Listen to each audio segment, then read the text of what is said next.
Okay, so I've tried to do video on features, but the screen was always overexposed. So first feature is the wheel pulling out like that. It's a lot more ergonomic. Personally, I like it. But most of the features are inside, so let's turn it on. The switch is right here. It's not an analog switch like on others. It's actually a haptic feedback switch. So you just push it once and it turns on. Okay, first you're going to come up to this screen. This is where your telemetry would be if you have telemetry. Right now I don't. But yeah, you hit there and this is how you set up your sensors. And then down here you can actually see what each one of your channels is doing.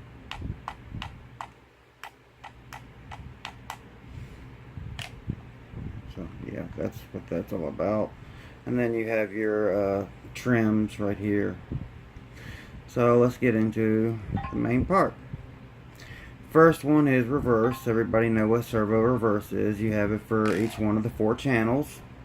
So not a big deal. If you ever need to go back to default, you can just press that.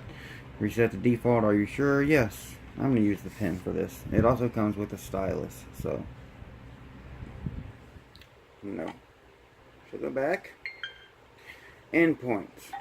This is also known as travel. In order to do it, like say right here, you need to get over to this one. You can't do it by clicking on it. You actually have to spin the wheel to the right. And that, by doing that, you can set the right endpoint to all the way up to, I believe, 125%. 120%. You really want to set your endpoints on servos because the DBXL is very well known for this. If you don't set your endpoints right, you will burn out your servos very quickly. Some guy over 40 actually burn out his throttle brake servo. So he moved his steering servo, which is the same, to his throttle brake, and he's buying a Servos servo for his steering. So let's go back. And you can do it for all of them. If I give it throttle, it'll go over there. Brake over here. Channel 3. Channel 2. Yeah. Next is SubTrim. With this, you do have regular trim and SubTrim. So, but you can actually set SubTrim here. But actual regular trim, you can and program it, set it up to one of the 7 switches. You have 3 rocker switches. You have TR1, 2, and 3, and 4 and 5. You have 5 of them, excuse me. And then regular switches, you have 1, 2, 3. So yeah. So let's go back. SubTrim is basically trim, but more minute, smaller changes than larger changes with that you make with trim. Like once you get it into the ballpark that you will with trim, you use SubTrim to get it exact. Okay, next, steering Exponential. If you don't know what Exponential is, I'm really not going to go into it, but it even shows the graph. So that's always a good thing. I'm not going to change anything. Best thing to do is research what Exponential is, what it does. But basically it allows the input that you put into the steering wheel will be different. As you can see, the graph moves back and forth. You can actually change it. So like Exponential, I can actually change that. And you can actually see when I turn, it would be sending the servo something completely different than if it was just a linear shape. This is more, I don't know what that would be called, but it's not linear. So I'll put it back to 0 and go back. And you also have rate. Steering speed, basically with that, I'll turn it down to 10%. But if you see, You have the green and the red. The red shows how far you've actually turned, but the green shows how much the radio is actually telling the servo or ESC how much the radio is actually telling it how much throttle or steering to apply. So that's what that does. So I'm going to turn that back up to 100% because personally, I'll get to it in just a second. You have steering speed. You also have throttle speed, which is the same thing. I'll get to that in a sec. You have steering mix, which you have crawler mode. That's great for guys who are scalers, who like to crawl. This is 4 channels, so there's a lot of things you can do with it. Dual steering. Put on motor on axles with 2 ESCs. That's what's great with having 4 channels. Throttle neutral. Basically what throttle neutral is the dead zone between when you give it throttle or brake. You can make it larger or smaller. And this can also be changed on like Castle ESCs, how small it is. Usually that's the very last option. So let's go back. Throttle neutral. Okay, now throttle exponential. Just like a steering exponential, same thing. Just completely changes. You can change the way when you get on the throttle or the brake. Well, yeah. If you get on the throttle, instead of being linear, it'll be the way that you want the throttle to act. And when you do it, you have to turn it, like right now it's on, now it's off. I personally don't like exponential, so yeah. Throttle curve. Throttle curve is basically how much percentage of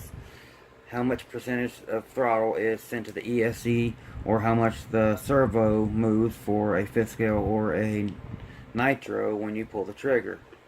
And you have all these different points that you can set up. So say you give it 25%, it'll actually maybe give 10% instead of 25%. So yeah, that's a lot of different stuff that you can do with throttle curve.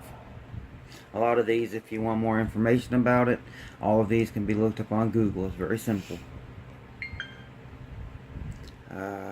ABS. We all know ABS. It comes in cars. Brake return. I'm not exactly sure what all these is. Mainly what I know is trigger point. The point at which the ABS starts kicking in. Usually I would like to set mine around 80 or 90% so my tires don't lock up when I have to get on the brakes very hard. But normally I would set it all the way up to 100%. No, 90%, excuse me, 90%. And then I would program it to, like, I'll get to that part in a second, but you can program it to switch 3, which is right here at the bottom of the wheel.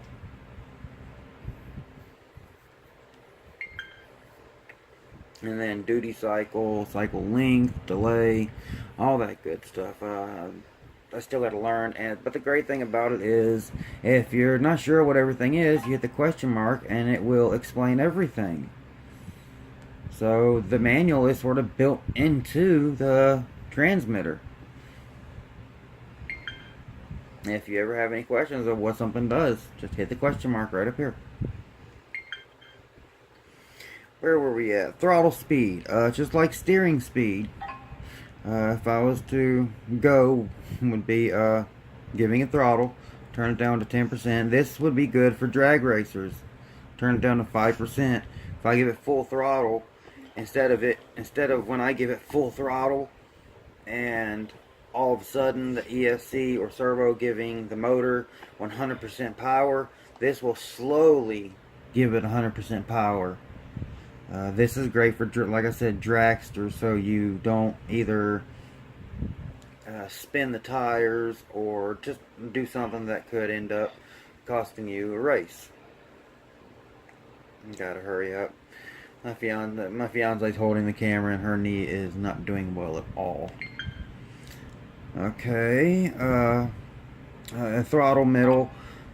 That's basically to center your servo, your throttle servo for gas and brake.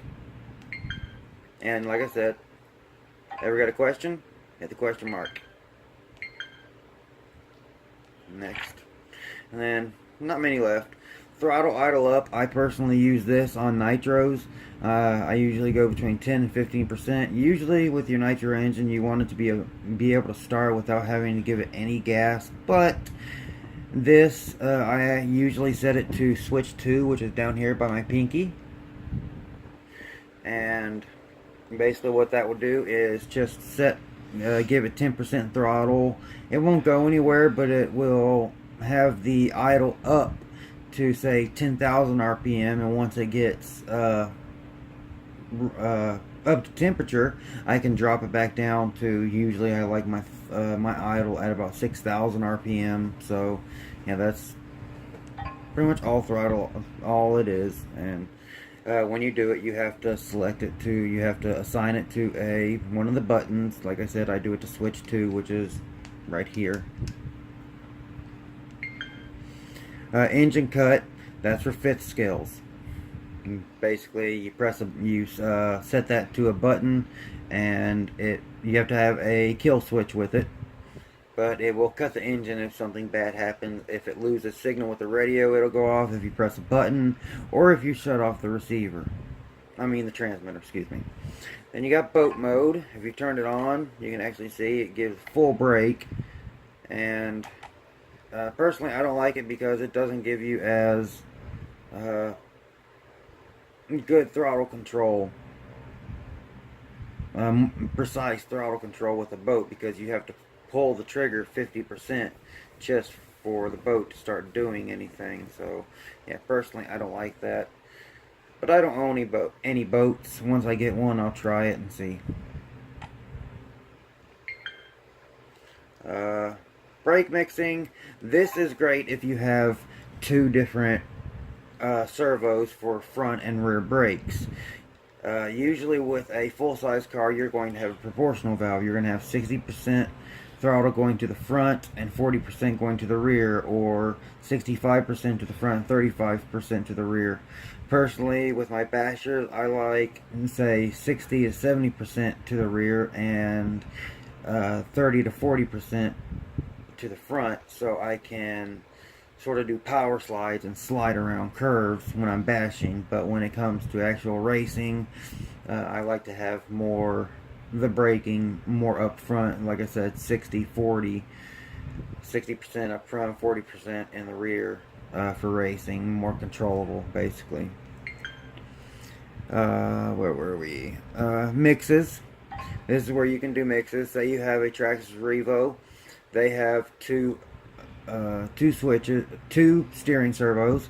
So you go up under mix 1 and steering, and then you plug in your second servo into channel 3, and then you turn it on, and then that's how you would use the IA4B with a Revo, or anything with dual steering servos for the front, dual throttle servos, anything like that.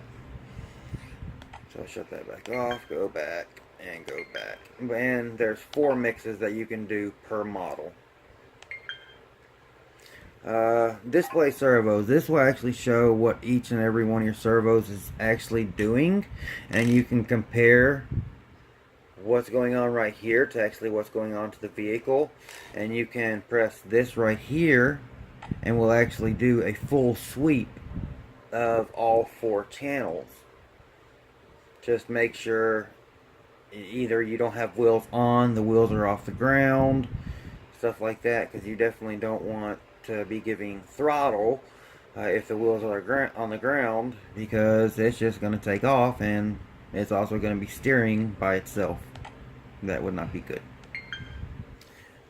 Race timer, exactly what that is, just timer, start, stop, reset, yeah, that's all that is. keys function. This is where you can go in and set in all the different, and there are so many different things that you can set it to. Steering trim, throttle trim, steering subtrim, throttle subtrim. Personally, like I said, I always have the throttle. Where's that? You can the ABS. You can have the ABS set up. Ah, crap. The ABS I like to set up to switch 3, which is this button right here.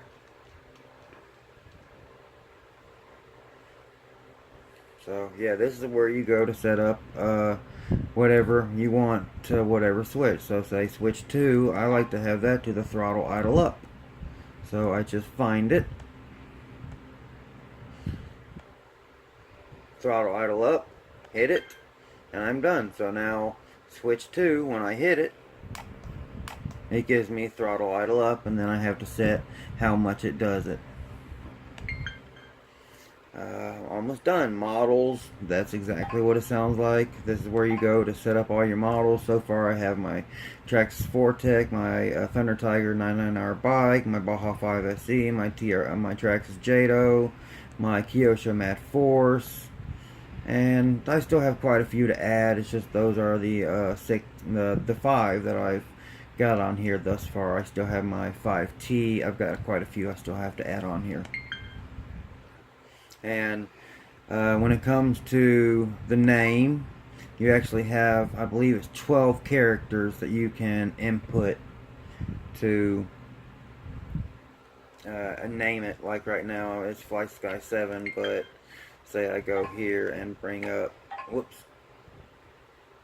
like this one has quite a few, and it comes up, nope, it didn't come up. This will copy. No. Go back in. Select model. We want to select the TT99R. And now right up here it actually shows TT999R bike. That's my 5th scale nitro bike. RX setup. That's where you go to set up your receiver. For the older receivers, you have to change the from the AFHDS to I'll just go into it. You can see you have AFHDS 2A two-way, which gives you telemetry.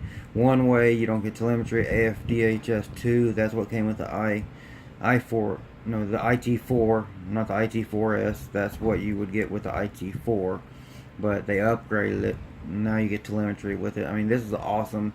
Basically, you buy this for $142. The receiver and telemetry package is $38 if bought separately. So if you take $142 and take away the $38 for the receiver, this transmitter actually costs only about $104. So for all that you get with it, 5 millisecond latency, it's absolutely amazing. And also, like I said, go to the question mark if you're curious, and it explains everything.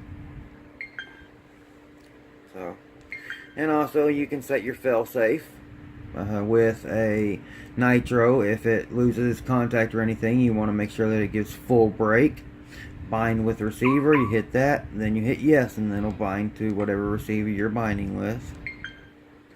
Spectrum analyzer, this is where you can go and you can actually see at what frequency your transmitter is transmitting at.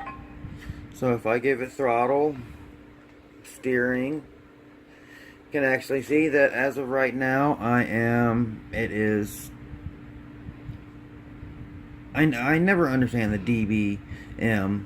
I'll research that, but it'll do a period. You can do different periods of 10 seconds, 30 seconds, 1 minute, and you can just see at what point, at what frequency you are transmitting at. So if, say, you're at a race where there's a bunch of different guys, you can make sure that you're not in the frequency that they're using. And lastly, system. Here you can set your backlight timeout, which usually I have mine set to 5 seconds.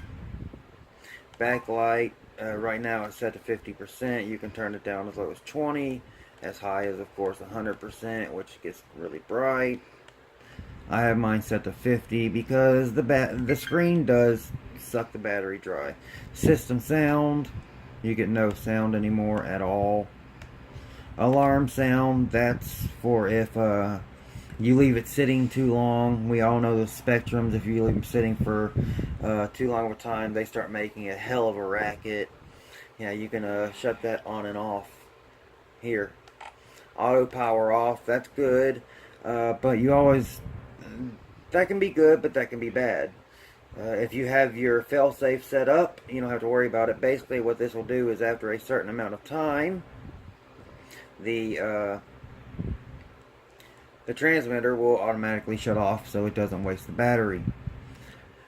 Screen calibration, I'm not exactly sure what that is, but again, oh no, it doesn't have a question for it, so yeah, I'm not going to mess with that because I don't have to. Units, I live in America. It has metric, imperial for length, and then temperature, Celsius or Fahrenheit. Well, I live in America, so we're imperial and Fahrenheit.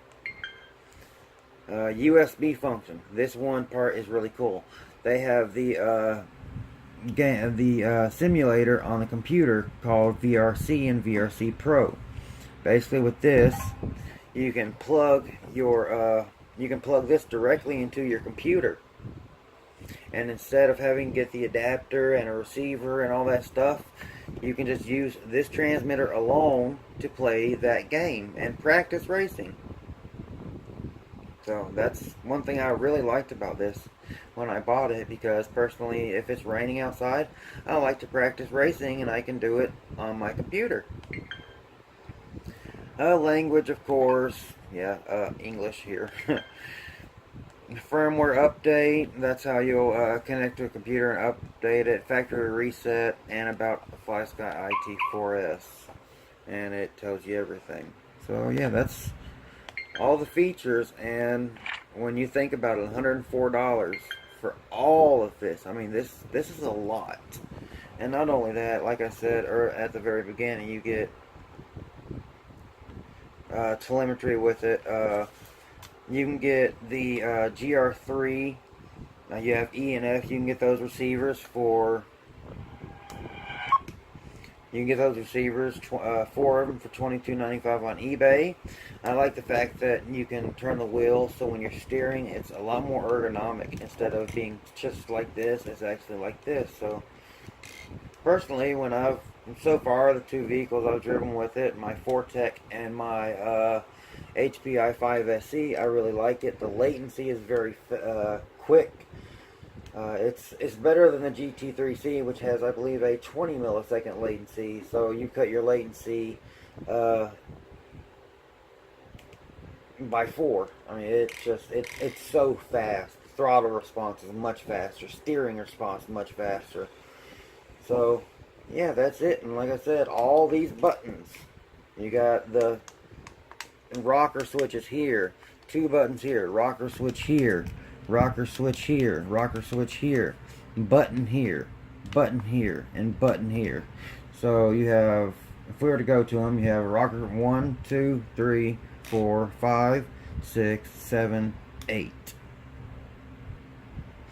That's more than a Spectrum. The only thing a Spectrum has over this is the knob that can be turned for certain things. Say you have a winch, you can use that knob to turn it instead of using a switch.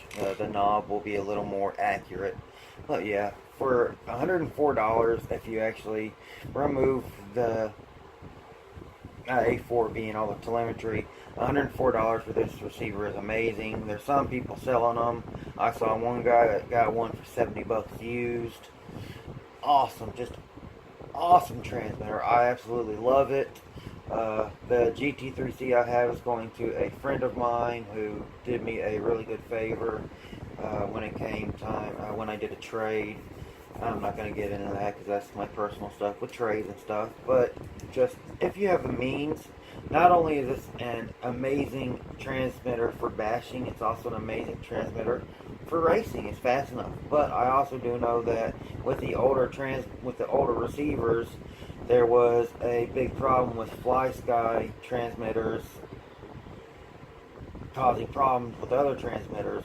Well, with this, it doesn't. So, yeah, that's pretty much it. So, again, thank you for watching. Hope everyone have a safe and fun summer. And that's it for this video. Thanks for watching.